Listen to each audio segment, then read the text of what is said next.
ఇప్పుడు నేను సూటిగా గౌరవ మాజీ ముఖ్యమంత్రి గారిని పులివెందుల ఎమ్మెల్యే గారిని ప్రశ్నిస్తున్నా. 5 సంవత్సరాల్లో మీరు తీసుకొచ్చిన పెట్టుబడులు ఎన్ని గ్రౌండ్ అయినాయి?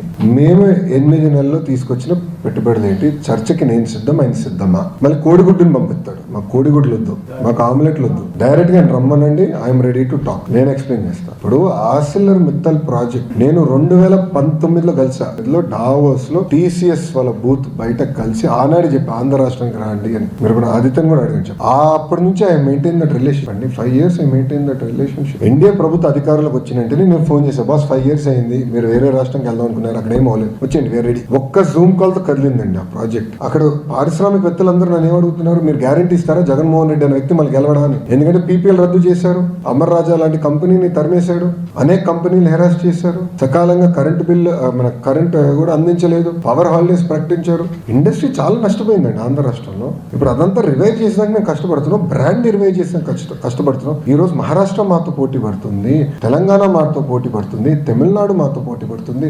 ఆ కేరళ మంత్రి కూడా డావోస్ కి వచ్చి పెట్టుబడుల కోసం అంటే రాష్ట్రాన్ని ప్రమోట్ చేసినాక పోటీ పడుతున్నారు. వాళ్ళు ప్రమోట్ చేయకూడదా మేము రాష్ట్రాన్ని? It is a responsibility, we will promote. అని మీరు చూస్తారు కదా రాబోయే 12 నెలల్లో ఎలాంటి పెట్టుబడులు రాబోతున్నాయి, ఎక్కడ వస్తాయో మీరు చూస్తారు కదా. But I'm ready for the discussion, debate. 5 సంవత్సరాలు ఆయన తీసుకొచ్చాడు, 8 నెలలు మేము ఆయన తీసుకొచ్చిన 2x పెట్టుబడులు మేము తీసుకొచ్చాం.